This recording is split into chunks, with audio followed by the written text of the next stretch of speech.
dropping into his own end zone. You saw Zach Wilson's mom, Lisa, there. With her eyes closed, can't watch.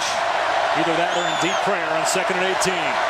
Wilson again from his end zone. Here comes the backside pressure. Wilson takes off across the 15. And he gets hammered at the 19-yard line, so it's 3rd down and manageable, but they got to hurry. Yeah, they got to hustle. They got to hustle. The offensive lineman, no time to help him up. You got to go. 10 seconds off the clock already since Wilson was tackled.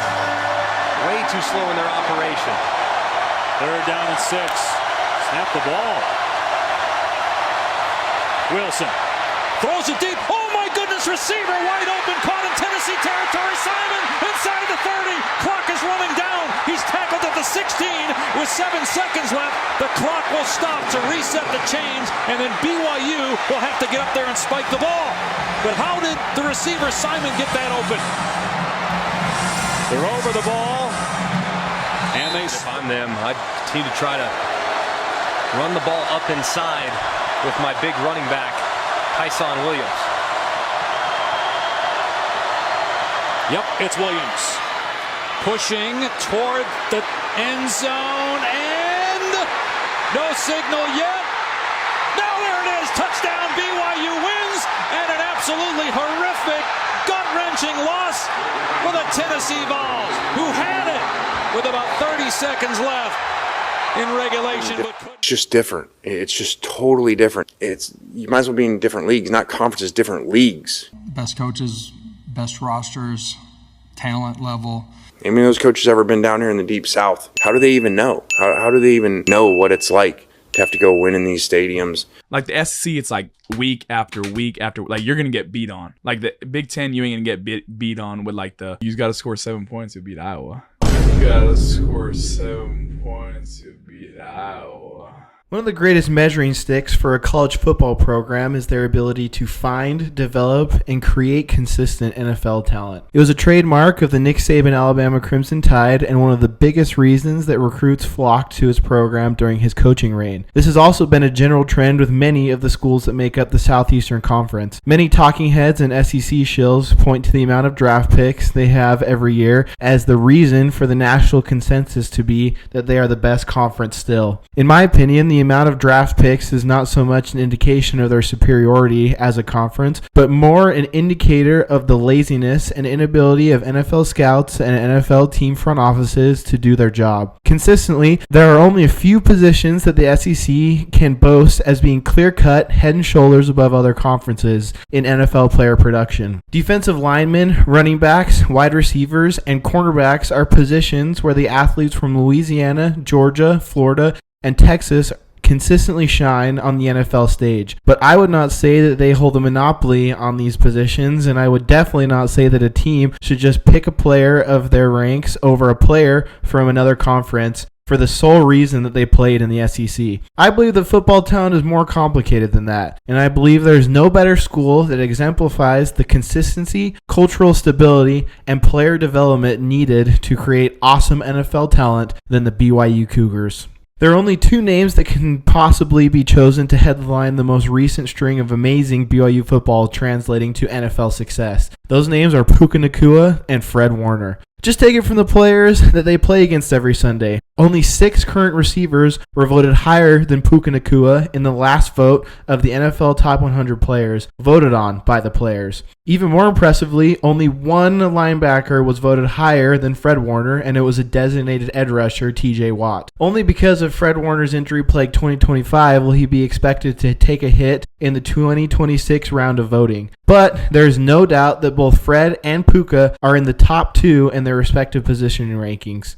In Fred's case, he is the undisputed best middle linebacker in the NFL. In Puka's case, there is a dispute, but after this most recent 2025 campaign, where he led the NFL in receptions, was tied for second in TD receptions, and was second place in receiving yards, and also we are unable to attach a statistical value to his unmatched blocking prowess in the running game, there is a debate if he might be the best receiver in the league. This was not just the opinion of their NFL playing peers. This was also the opinion of analytical and data hounds at Pro Football Focus. Pro Football Focus, one of the industry leaders in player evaluation, ranks Puka Nacua the highest rated receiver with a score of 96.1, beating out a second place Jackson Smith and Jigba by 3 points. PFF cited, since entering the league in 2023, Nacua owns a league best 95.5 PFF receiving grade. He is not just the highest rated receiver though in this 2025 offensive year, he is the highest rated offensive player, period. He is dominant. On the other side of the ball, Fred Warner was no less dominant in analytical rankings. He also took the number 1 spot in PFF rankings for linebackers, scoring a 93.2 PFF score, which was also 3 points higher than the next best linebacker in the rankings. Only a few players, including Myles Garrett, the reigning Defensive Player of the Year, ranked higher than him on the defensive side. These players are absolutely dominant and are by no means the only players in BYU's ranks to make significant contributions to NFL rosters. Some other recent contributions have come from a player like Kyle Van Noy, a player